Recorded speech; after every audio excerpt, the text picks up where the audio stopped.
Guys, I was sitting here today and doing stuff on the blackfinancialchannel.com, and I noticed that there's an interesting little development with social media platforms. Actually, two big ones. One is that Donald Trump has launched a new social media platform that he thinks is going to compete with Facebook. And I think that's kind of crazy. I don't think he can compete with Facebook, but hey, he can try. Social. I don't know if you guys have seen it or not. But literally, he thinks that. Let's see. So somebody says, "So you're going to tell us his social media?" Um, I mean, I don't plan on it, but if you want to know it, I can find out. But anyway, I think that was a really interesting move. I'm not really surprised. I don't think he can really pull it off though. But we do need more diversity within social media. Right now, the biggest problem you have is that companies like Facebook and Twitter, they have more power than the president of the United States. They really do. I mean, think about it. You blocked and banned the president. Like, that's pretty powerful. And so no matter what you think about Trump, I don't think that the way social media platforms have been operating in an ethical way. Now, somebody says it's called Trust. I thought it's called Truth. I thought it's called Truth Social Media. LeBradford Smith. Now, why'd you put LeBradford Smith in there? He played for Louisville. He's a great basketball player. I love Trump, right? So true. Too much power. Yeah, the social media platforms are out of control. A lot of you probably been put in Facebook jail at some point, and it's kind of crazy. And I think that they tend to have that very liberal bias. And I used to be kind of a liberal until liberals started acting crazy. Like, I don't know if y'all saw in Atlanta, they actually named October 20th Lil Nas X Day. And I was sitting there thinking, okay, so Lil Nas X was a dude who was twerking in prison in a video, literally twerking in prison. Like, prisons are like concentration camps. That's terrible things happen in prison. Black men get beaten and raped every day in prison, and it's kind of ridiculous. And so the idea that he will be twerking in prison and making prison look like Disneyland is just kind of sick. So I think Atlanta should really kind of be embarrassed. That, I mean, think about this, right? Rizza Islam is banned from social media, and they all got together and colluded. Again, broke antitrust law. They colluded to ban him. Farrakhan is banned from social media. Lil Nas X gets awards and accolades for twerking in prison. Right? Seriously, it's crazy to me. It doesn't make any sense. And so I personally think that the world's lost its mind. Lil Nas X is going to actually, not Lil Nas, oh my God, why did I say that? That was a slip. Rizza Islam, not Lil Nas X. So Rizza Islam is going to be invited to the All Black National Convention. And by the way, tomorrow at 4, we're doing a Q&A where I will answer each and every question that you have about the convention. We're having a closed session for everybody that either is coming or is thinking about coming or wants to attend virtually. And if you do the link in the bio, you can find out about the convention, and also you can join the Q&A. You can leave a question.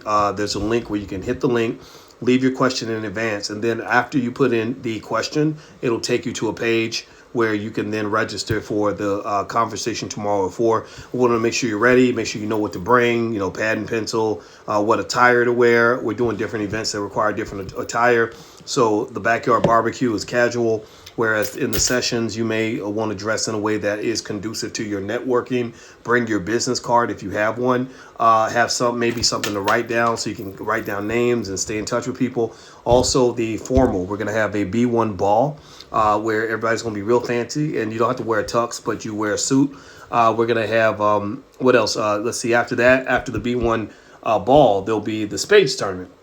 So it's kind of like we're going back and forth, kind of like between serious and fun and serious and fun. So it's allblacknationalconvention.com. The link is in the bio. And tomorrow at 4, I'm bringing in the whole team, and we're going to answer every single question anybody has. Yes, you can bring your children. We have a whole educational track for children. College students get in free with a valid student ID. The hotel has 9 restaurants on the property. It's a very nice hotel. It's very luxurious. Black people deserve first class everything, so that's what we're doing, and it's going to be great. Now, Jamie keeps naming all these Louisville basketball players, and I know every single one of them. I know Tick Rogers and DeJuan Wheat and Jason Osborne and Milt Wagner, Rodney McCray. Rodney McCray used to be my favorite player when I was a kid, so you ain't slipping that past me. You see the Cardinal on my shirt. I'm a Louisville Cardinals fan, born and raised. I was also, in fact, I love it. Samaki Walker actually follows me on Instagram, and Samaki, I used to love that guy when he played for Louisville. He's a smart black man too, good dude, very very good brother. So anyway, so Trump has this new social media platform. I don't think it's going to succeed. I think it'll be a dud.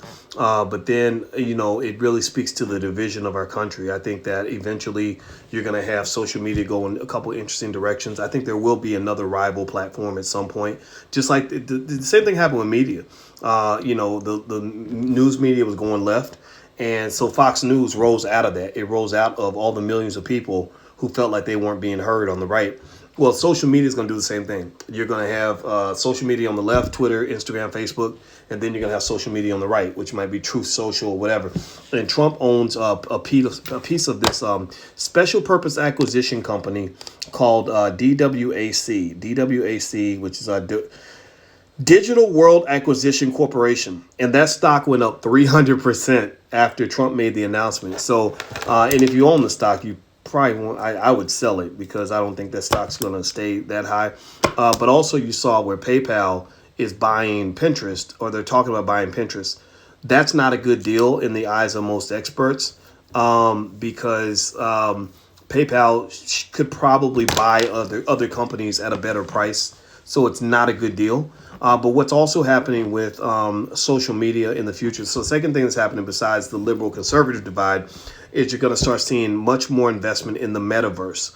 One thing that Facebook did in response to all the controversy that they were experiencing, from the lady that blew the whistle, and the Wall Street Journal just was like throwing darts at their head, like boom, boom, boom, every day releasing a new bombshell article. Facebook said, we're going to respond to this very quickly, but then we're going to move on to the next one, right? So Monday morning, they made an announcement, two heavyweight announcements that were strategically delivered directly in response to the negative publicity. One was that Facebook is thinking about rebranding. They're literally thinking about changing their name, which is very interesting.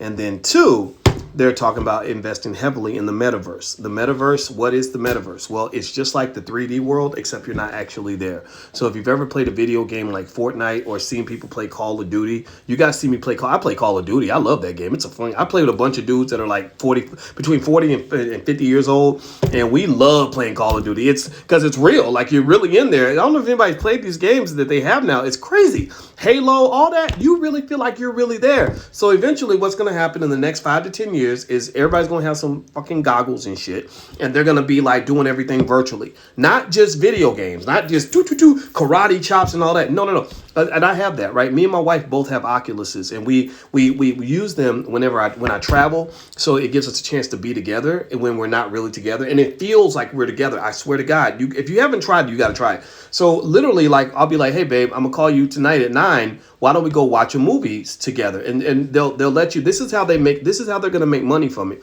You could do real world transactions in the 3D world. So what they'll do is they'll say, oh, you want to watch a movie? What do you want to watch? So my wife said, there's a movie. It had Daniel Day-Lewis in it. I forgot the name of the movie. It's a good movie, though. Somebody knows. If you're a Daniel Day-Lewis fan, you can name the movie. I forgot what it was. But anyway, so there's a Daniel Day-Lewis movie. I think it was called There Will Be Blood. And she's like, that's a good movie. I said, okay, let's watch it. I get into the 3D space, and I order this movie, There Will Be Blood. And they're like, it'll be $2.99. I pay $2.99 because my credit card's already in there, right? That's how they're getting their paper. And then in the 3D world, me and my wife's avatar are sitting there watching There Will Be Blood. And one background, I remember they put us on the rooftop of a skyscraper in some magical city. And the screen was as big as a building, right? Like literally, like the whole building was covered with the screen, and we were sitting back watching this movie. And I said, I feel like I'm really here and I'm really next to you watching this movie. And she said, yeah, me too. And then when we got tired of that, you know what we did? We went to Mars and we watched the movie on the planet of Mars. We were literally sitting on the surface of Mars watching the Daniel Day-Lewis movie on a big ass screen. Tell me that's not some cool ass shit. That is so cool. And the metaverse isn't just a place where you can, play video games or watch a movie. You can do everything. I'm literally going to teach a class in the metaverse. By this time next year, I will reach out and I'm going to say, I'm going to be teaching stock market investing, and it's going to be the Dr. Boyce avatar. So I'm going to create a little avatar with a bald head guy with glasses, and I'm going to train everybody on how to use it. And we're all going to go to the metaverse and sit in a classroom together, and we're going to talk about finance and stocks. I just got to learn the technology. So anyway, so the metaverse is what's coming. That's the next iteration of the internet. One of the keys to building wealth is getting on top of things before everybody else. So don't just think about what's happening right now in 2021. Visualize what's going to be happening in 2028, right? Because remember, 2014 was 7 years ago. That wasn't that long ago. A lot of y'all remember 2014, right? Well, 2014 to 2021 is what 2021 is to 2028. Do you understand? So the same way you could not visualize 2021 back in 2014, I need you to practice visualizing 2028 from 2021. Do you follow what I'm saying? Just life is like basketball. Like in basketball, if you the difference between a charging foul and a blocking foul is who gets to the spot first, right? If you get to the spot first, it's a blocking foul or it's a charging foul. If they get to the spot first, you're blocking them, right? So ultimately in investing, it's the same thing. Who gets to the spot first? Who can identify the next Tesla first, the next Amazon first, the next big trend first, right? So that's what it is. That's how all this stuff works. All right. So by the way, if you click on the link click on the link in my bio, and there's a lot of stuff up there. Classes, my life class, I made it totally free for you guys. So my life class is really good. It's $1,000 class, but I decided I wanted it to be free because I want people to be able to get their shit together so you can accomplish your goals. I am a very goal-oriented person. I am a person who does not scare easily. I'm a person who's very motivated. I'm a person who has spent 30 years busting his ass every single day, being very consistent. I learned how to get over a lot of my own shit to be successful. So I want you to get over your own shit. So it's called Black Keys to Greatness. And also in that class, every Wednesday, I invite the students in that class for the book club. So every week we are reading Dr. Claude Anderson's book, Black Labor, White Wealth. Right now we are on page 86 or something like that, or 113. Sorry, I said 86. That's totally wrong. We're on page 113, and we're literally working through this book piece by piece. And I did that because a lot of people were asking me, will Dr. Claude Anderson ever do an audio book?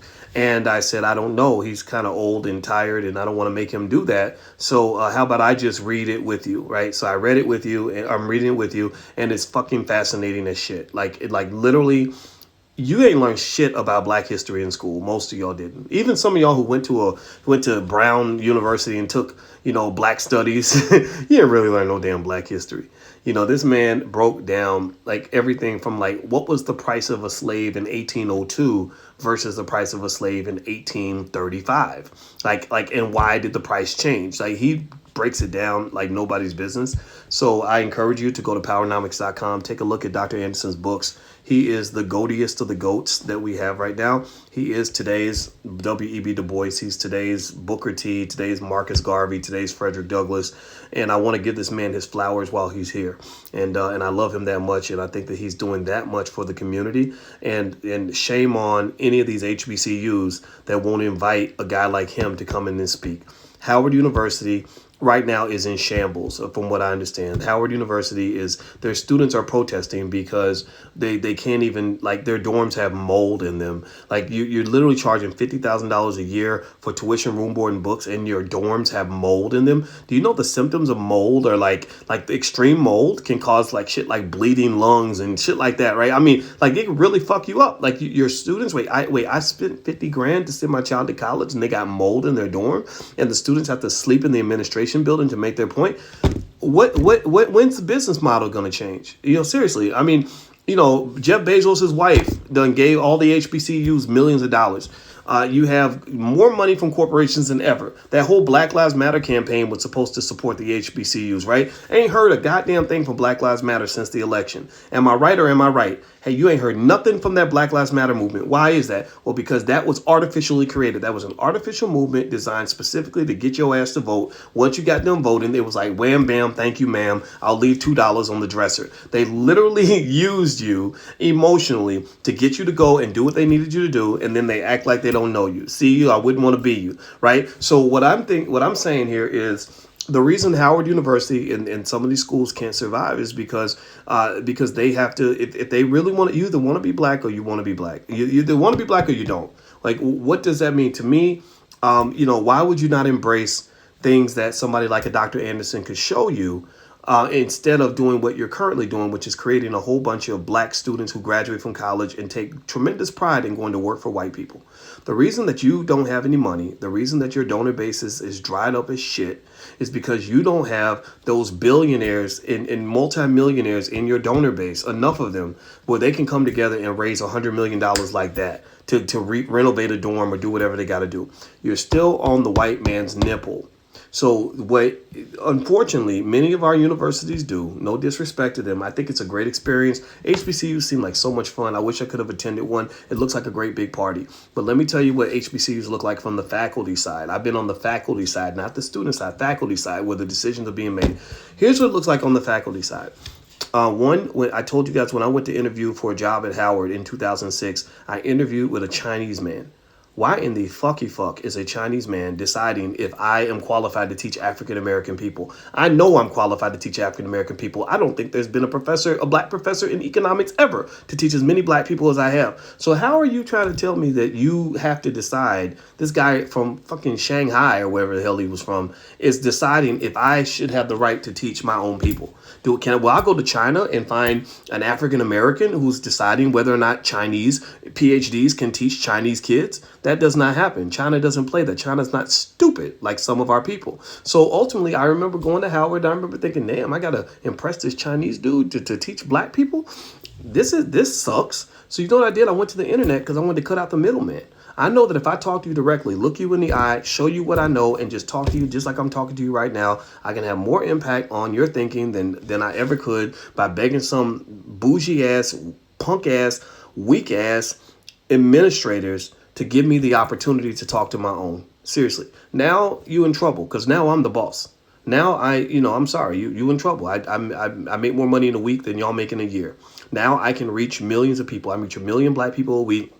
And I didn't ask for anybody's permission. Nobody built this, right? So now the truth is coming out. Now we're going to do what needs to be done. Now we're going to talk about solutions that actually work. We're not going to do these things that seem to work or these things that make you feel better. This cosmetic surgery on the black experience. Like, well, we appear to be doing better because we had 3 Negroes who went to work at Goldman Sachs. I give 0 fucks about black people going to work at Goldman Sachs. I'm not making fun of you if you're one of those Negroes. Don't get me wrong. I'm saying to you though that some Negro that goes work at Goldman Sachs is not going to be the guy that or the group of guys that's really going to pull us out of this nonsense. The people that are going to pull black people out of the struggle it's very basic. They are the two people that do 2 things. 2 things. You're listening? I promise you. I'm going to give you the golden keys right now. You need 2 types of black people that are going to pull us out of the struggle. One is the educators who can build their own schools and teach based on their own curriculum no matter what, get independent funding, and teach kids what they need to know. 2, it is not going to be the wealthy Negroes. It's not going to be the famous people on TV. It's not going to be the Negroes with jobs. It's going to be the people that know how to create jobs. That's it. In the Black Business School, we call this the Black Core of 3. The Black Core of 3 is that black people must educate our own children. Get in their heads before everybody else does, because they're brainwashing your children against you. That's why you got so many enemies out here that look like you. Educate our own children, create our own jobs. That way you ain't got to beg the white man for a job. And support black-owned businesses. That's a recursive part of the Black Core of 3. The recursive part means that when you are supporting black-owned businesses, you're creating economic love. You're creating a healthy ecosystem. I support black businesses. Now the black businesses have more revenue. And when they have more revenue, they can hire more black people. So I'm going to identify black businesses that I want to support. I'm going to go make it rain on them businesses. I'm going to give them just as much money as I give white folks so that they can then go and make that money triple, quadruple. When they talk about dope dealers, talk about doing a flip. Right? Doing a flip. I think black people should really think carefully. When you support black businesses, you're doing the ultimate flip. And what does that mean? Well, if I take $1 and I go spend that dollar at Walmart, right? That money's gone. It's like I flushed it down the toilet. I get I spend $20, I get some socks and drawers, right? That's it. The money's gone. But if I take that same dollar and I spend that with a black-owned business, if I spend it with a B1 organization, like some of the companies that are going to be at the convention and stuff like that, I already know the reason they're selling stuff at the convention is because they identify black, which typically means that they got black children, they maybe got a black wife or a black husband, they got black people that work for them, so that dollar ends up being passed on to someone else. So if I give Billy $1 and then Billy gives the dollar to Jessica and Jessica gives the dollar to Tyrone, that's not $1. That is $1, $2, $3. So that is the ultimate flip. I have flipped that $1 into $3. Black wealth triples when we support our own. right? And that's important because everybody boycotts black businesses, including half the black people. So not only do all the white people support non-black businesses and Asian people support non-black businesses, but a lot of black people support non-black businesses. So black business owners are in a tough fight. Let's see. What's fintech? Can you talk about it, please? Yeah, fintech is basically the merger of technology with the financial industry. There's a lot of fintech companies out there that are, fintech's kind of a big thing right now. When you talk about like a lot of what's going on with the PayPal's and the Stripes and the Squares and all that stuff, and it's new. It's not as interesting to me as DeFi though. I think DeFi, the decentralized finance, is the biggest game changer. But fintech matters and it's important.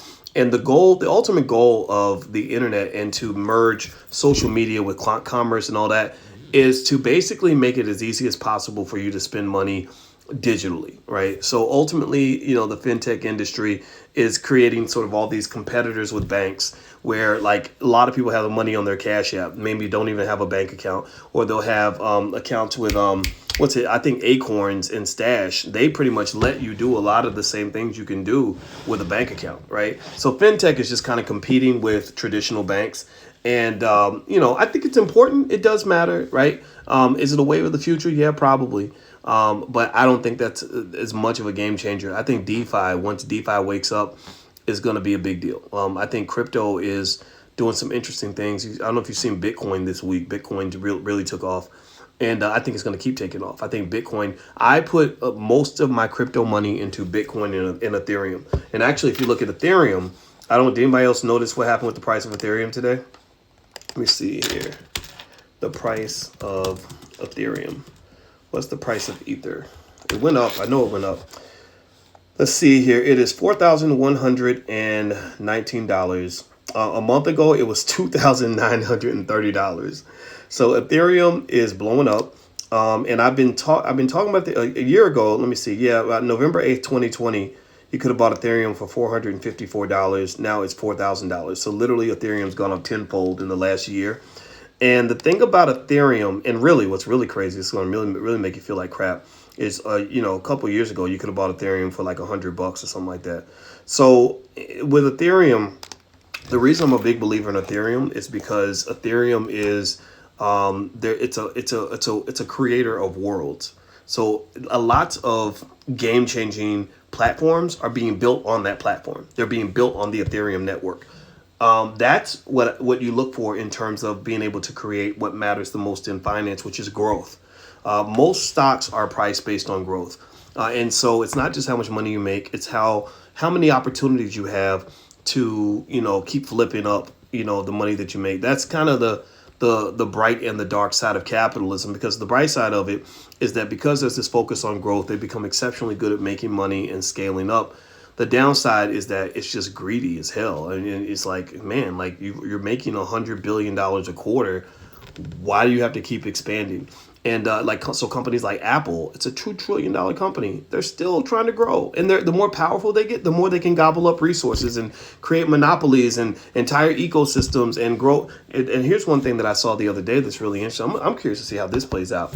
There was a guy who said that he thinks Tesla, what's going to kill Tesla is that Apple is going to come out with an Apple car. Because Apple, they're masters at the whole software thing, and they can integrate your Apple car with your MacBook and your iPhone and your Apple Watch. I don't know, but I do know Elon Musk tried to make a deal with Apple, and Apple said no, thank you. So that'll be really interesting. You're such an asset to our community. Thank you. You're an asset too. I appreciate you. Did he talk about DWAC yet? Yes, I did. DWAC, now that is Digital World Acquisition Corporation, which is the SPAC that is connected to Donald Trump. The stock price went up 357% today, largely because Trump announced a new social media platform called Truth Social. I don't think I'm going to get an account on it. I don't. But honestly, I like it. If they do it right, I like it. And let me tell you why I like it. I don't like it because I like Donald Trump. The reason I like Truth Social more than I like Twitter and Facebook and Instagram is that I can like it without liking Donald Trump. I don't have a horse in the game on this liberal conservative stuff, but goddamn, man, like the liberals just make you feel, they try to make everybody feel like if you don't go with us, then we're gonna punish you and cancel you, and you're worthless and you're stupid and you should be censored. And I'm not getting that energy from the conservative side. Most of my conservative friends just sit there and let you just be who you want to be. Say what you want to say, right? My liberal friends are the ones who are constantly policing every word that comes out of your mouth. Well, that wasn't appropriate, or you're homophobic, you're transphobic, you're phobophobic, you're blah blah blah. You're toxic masculinity. They make shit up. TERF, like Dave Chappelle brought the word TERF, TERF. That's trans exclusive radical feminism. Fuck you and the horse you rode in on. That shit is just stupid. Shut up. Just stop it. Seriously, you're making up words, and I know where this comes from. Remember, I've been on college campuses for a long time. I have taught at University of Kentucky, Indiana University, Syracuse University, Ohio State University, and I've even taught in China and in Europe. And actually, we went to Guyana together. My wife and I did. And here's the thing. This is what you don't understand about the college experience. Universities are like in North Korea, they call them re-education camps, where they indoctrinate you into a certain way of thinking, where they brainwash you to think a certain way. Our universities are pretty much re-education camps. They indoctrinate you into a certain mindset or way of viewing the world that doesn't make room for alternative perspectives. And this is not beneficial. This is very harmful to the black community, because you send your child to college and you want them to learn engineering or whatever. Well, it's fine if they're teaching them what they need to know to have skill. It's another thing when they're teaching them a certain lifestyle or a certain worldview, where they, next thing you know, your daughter done came back. She's a radical feminist. She done came out the closet and said she's gay. She done, she's fighting harder for the environment than she's fighting for her own damn community. And she's calling her grandpa toxic masculinity, disrespecting the family, and all this stuff. Like, a lot of times, that's the danger of the educated Negro. Sometimes, the way I can, how I can identify a stupid, uneducated person? The way I identify a stupid, uneducated person is when you think you know everything. The more you think you know, the more I realize you know nothing. You know nothing. Because I have a lot of education. I have more education than 99.9% of the people I'll ever meet. I'm serious. I'm not kidding. I was teaching college when I was 23 years old. 22, actually. I'm sorry. That's when I met my wife. That's when we became friends. And so if anybody has the right to run around here acting like he knows everything, I think I'd be a candidate. I'd written books and research papers that have been in peer-reviewed, high-level academic journals. I've done all that stuff. But one of the things I learned is a word that my father talked about the other day. My father is he's been married to my mother 47 years. They had the 47th wedding anniversary the other day, and he gives me advice a lot, and I love him. I respect him. I always hear it. And one word he used to describe how to make a marriage last is, he said, humility. Humility. He said if you in here sticking your chest out and talking your shit and feeling like you got to win every argument, you will not stay married. So that's why a lot of these so-called manly men and macho men and all that talking about, I ain't gonna let no bitch do that to me, right? Or women like, nah, he didn't. I don't know, girl, you don't put up with that. People like that are never in good relationships, and they never stay married because they always fighting all the time. Humility is critical, and so just because you can flex on somebody doesn't mean you always should. And so ultimately, with education, that word humility is a word that I think we sometimes forget. And I think that if you really become educated, the first thing you really understand, I believe, is that you actually don't know shit. You don't know very much at all. So that takes me to the next point, which is the best way to be a good teacher is to be a good student, right? So if you've ever come to one of my events or had a chance to meet me in person somewhere, one thing you'll observe is when people are telling me their story and telling me what they're trying to do, I just listen. I take it all in and I listen. And the reason I listen is because I'm learning from you. I'm learning from your worldview, where you're teaching me how to see the world from your eyes. And then if you ask me what I think, I'll tell you. But I don't on any occasion assume that I should be the only one talking, right? So those people, like, never ever be in a relationship with a person who thinks they know everything. Those people fucking suck. They're just no fun to talk to, and it's very frustrating, and they can't see their blind spots, and they're stupid. So that's it. That's my 2 cents. I'm going to get out of here, guys. By the way, there are links in the bio, so feel free to go to links in the bio. If you want to come to the Q&A tomorrow where we'll talk about the convention, you can ask questions and make comments, ask us detailed stuff, like just how, whatever, like just hit the link in the bio. And also we have virtual tickets for the convention if you want to do that. If you bring your kids, we got a whole track for children. We have speed dating. We have the space tournament. We have the B1 ball. We have 27 panels with 60 speakers. Biggest convention ever. It's going to be in Orlando. It's going to go down. So I hope you guys will join us. This is the Black Think Tank. This is a space where you'll rarely find a space with more independent Black millionaires than this one, with more highly educated Black people than this one, with more Black people who are really truly putting their energy into the Black community than this one. Solid families, solid men, solid women, solid people. That's what's going to build our people up, in my view. And that's what I'm pouring into. The other stuff, I don't care anything about. All right, guys, I'm out of here. It was great talking to you. Thank you for listening. And I'll see y'all later. So take care, everybody. Peace.